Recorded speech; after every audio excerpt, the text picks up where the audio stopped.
A big watto to you interwebbers out there, and welcome to Grandad's Top Tips. Now, today's tip is regarding the old Ryobi. Now then, you may recall that one of my Ryobis went faulty and I got a replacement. However, I managed to keep hold of the old Ryobi. So what I want to do is take it apart and see what we find, basically. Then I wouldn't recommend doing this on a device that that you want and you use. This is dead. Well, slightly dead. It's either repairable or it's a bin job. In my opinion, what I'd like to do is have a look at it and see what is, first off, see if I can fix it, and if not, let's see what parts are in there that may be useful in the future or to upcycle, let's say. So let me show you first off what is wrong with this Ryobi. I've got a fully charged battery in it, and if I pull the trigger, you may see in the back of the shot here, in here, if you take a close look in here, you may see that it will click and that will just turn slightly. Can you see that? It's jammed, basically. So let's take it apart and see what we can find. Okay, first things first is let's remove the battery. Okay, that's the battery out onto one side, so now it is perfectly safe. Well, reasonably safe. So the tool that you need is a T10, and let's just start unscrewing these screws and see what happens.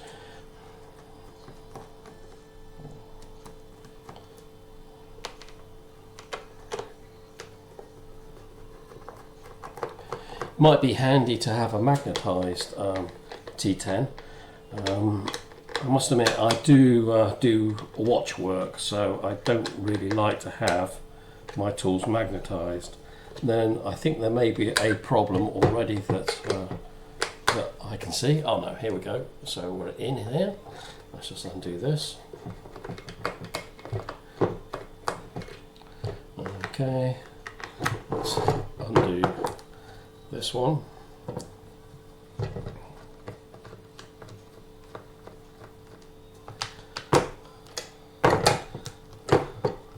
Okay, so that's all the screws out apart from two. What I'd like to do is just have a quick think about how this is going to come apart. I can see a clear seam here, and I'm hoping that that will break. You can see through the back here that there is a seam coming through there and around there, and needless to say, to follow on, you can see a seam coming through here, around here, and along the top there. I don't know if I mentioned, I left a couple of screws in because what I don't want to happen is for the whole lot to fall apart whilst I'm thinking about what I'm going to do here. Then I can see, although you cannot, I can see that this fitting here may well screw in. So it may well be that, yeah, I can see that there is movement on this fitting. So that tells me that this fitting is not connected to the case. So I should be able to take that apart without that causing any real problems here. But what will cause a problem, and I've done this many times before, is regarding the trigger. Now it depends upon how this is built, but in the old days, if I took that apart, you'd get springs and bits ping all over the place, and I just want to be wary that that may well happen in this particular case. The other thing that I've got to do, and I guess this is part of Ryobi's warranty, is I've got to remove these stickers because the stickers are going across the seam. There's one on the front and one on the back, and that will just cause me a few problems. So what I'm going to do is I'm just going to see if I can remove those stickers.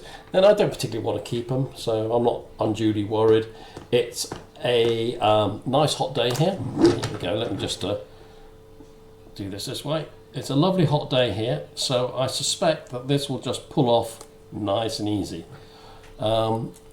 If it's cold, I don't think I'd be able to do this because the glue would just stick too much onto the device. But here we go. Whoops. Just a little further to go. Little care will get you there. And hey, look at that. Got it off without tearing it. That's a bonus. I'll just put that down. I don't particularly want to stick it to anything, but I'll just put it there and that should be safe. Right, now for the sticker on the other side. This may be a little bit more of a problem to get to, but bear with me. I'll see if I can just get one edge going. There you go. You can see this peeling away.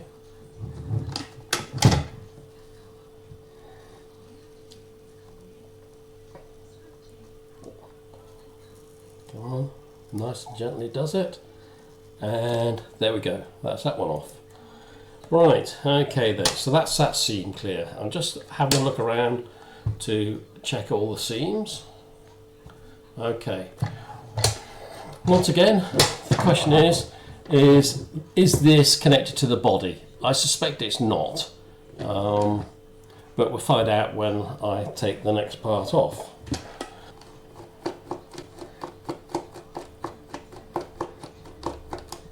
Okay, bear with me 1 minute. There is the other.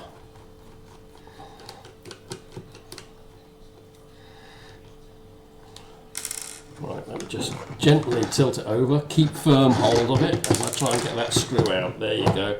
That's that screw out. They're all the same size, the same type, so just put them all together neatly in a pile.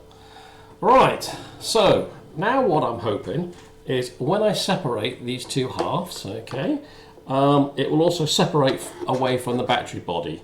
Now the battery body is designed to be waterproof. It has an IP rating, okay, which is very nice. Okay, well, let's go for it. But just beware, I need to be aware of what may ping out of the trigger there. So, okay, that seems to be quite loose. Let's have a look along the top here.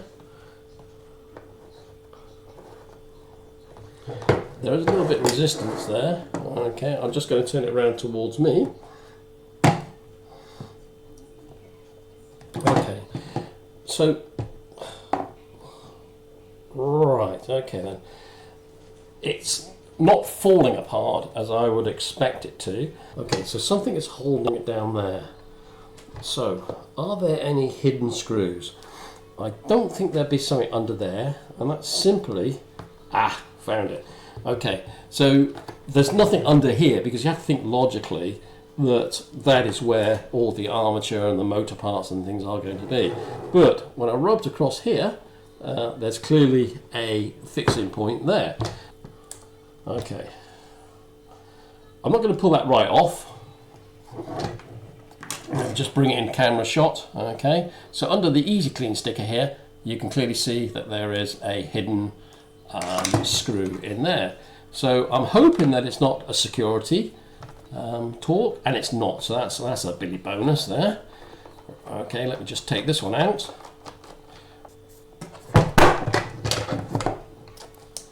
Try that again. There we go. That has got that screw out. Right, let's just hope that that is everything now. Let me just give it a gentle, there you go. Right, so once again I just need to be very, very careful around this point here.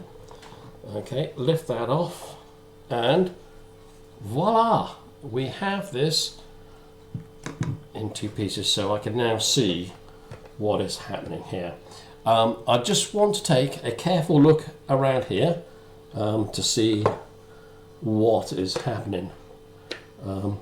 So this is the lock, okay, and that's quite simple how that works. Okay, and there's the trigger.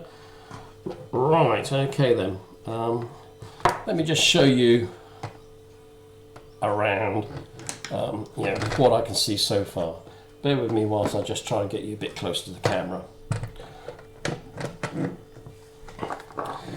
Right, okay then, what do we have here? Okay, here's a couple of capacitors, but also to smooth the voltage as it comes from the battery. So we've got a little bit of battery control here. We've got the simple on-off switch here. We got the brushless motor.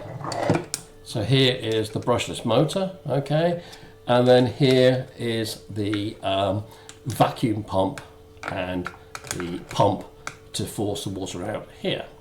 So let's just have a look and just see how far we can take this apart. I can see that there is also a valve here which is connected to the trigger. There. Okay, so let me just see if I can get that in shot. So there's a metal rod there connected to the trigger there, and a valve there which will obviously open up this valve for suction when the trigger's pulled. I'd imagine what that's for is to stop the oh, that's quite interesting. Yeah, so what that is there for is to stop once all the water's pumped up into up to this point, because bear in mind that this comes with quite a long lead, and it could be, I don't know, let's say 5 foot lead. So there is a possibility that it has to suck the water up at least 5 foot to this point here before it starts pressurizing. But what you don't want to do is, as soon as the motor goes off with the trigger action, what will happen then is all the water will just then fall back into the bucket. So this is clearly a switch, if you like, a valve to stop that from happening. Yeah, so, you know, there's quite a lot of thought that's gone into this design. Okay, let's have a little bit of a look around to see what I can... I'm starting with the switch here, okay. The little triangle bit, which is a simple locking mechanism. Put that down there so we don't lose it. I just need to take a look to see how this works. Well, the good news is it probably, I mean, I can get it out, but there again, it'd be a right old pig to get back in again. Now look, I'm finding that already. So what I'm going to do is I'm just going to leave that in for now. Let me just get that back into where it was. There you go. Okay, what will happen is because all the cables are connected here between here and the switch will lift out, and that may give us a better view on how to get this out. This really is a nice design. Okay, I don't know if you can see this here, but here are 4 screws which are holding this vacuum pump side together. Then there will be a seal under here, I can guarantee that. So what I need to do is gently, and I say gently, separate this the water body from the electrical pump. Okay. Once again, it is a torque screw. It's quite big, so I'm just going to have a look and just see. Let's just get a firm grip. I don't want this to slip. And yeah, I mean, as expected, that, oh, here we go, it's cracked. Okay then, so that's that one out. I can guarantee you that I'll get 3 of these out and one will not free off, but let's just see how we can go with the other ones. So again, it's a nice, oh, that's cracked, that one. So that's okay. Right, now how to do this. I'm just going to turn the motor over. Okay, that's the motor turned over. Let me just see if I can crack that one. Yeah, that one's cracked. Okay, and then finally, Esther. Oh, do you know what that is? To prove a point, that is not going to undo that easy. I do not believe it. Right, okay then. I had a look in my toolbox, and unfortunately I didn't have anything that was suitable for this. I do have a tool elsewhere, but because I'm a little bit impatient, I gave it another go. I took some Weetabix first, and then, hey, I managed to undo this, I'll loosen off this screw. So let's just continue then as it is live. So I'm now going to okay, right. So now for the awkward bit. Okay.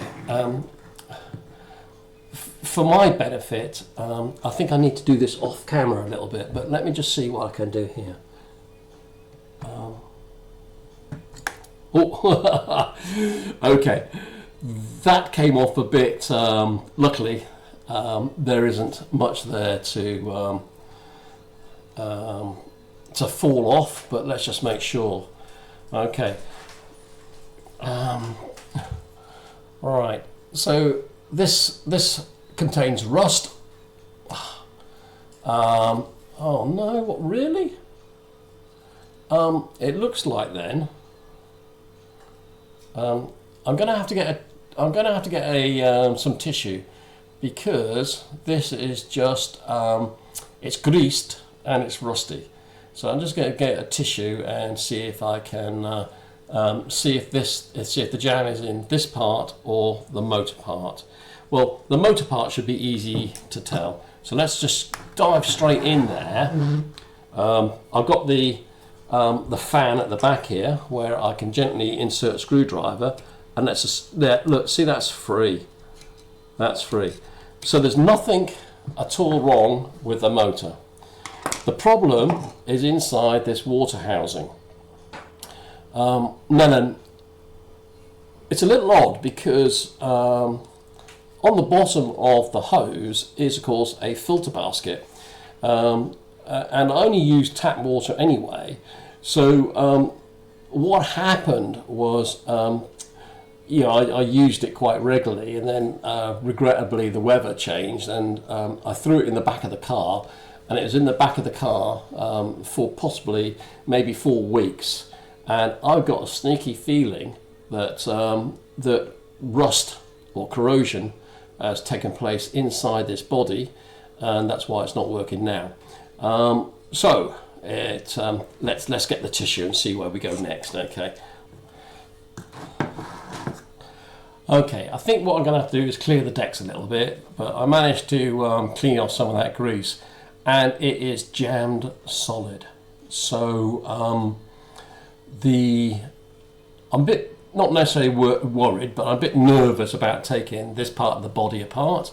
But it's broken. It ain't going to go anywhere, so that might have to be our option. But the first thing I want to do is see if I can just get this to move, because I've got a feeling that once it frees up, then maybe with some WD-40 or something like that inside it, it may well get it back working again. But let us see. I'm just going to clear the decks a little bit.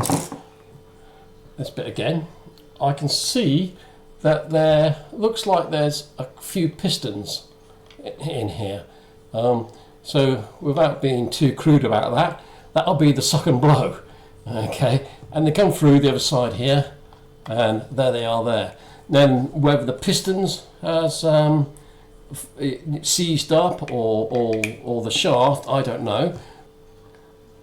A pin lock just here, and I suspect that if I get a screwdriver and a pair of pliers, I could pull that out, and then this part of the body will come out.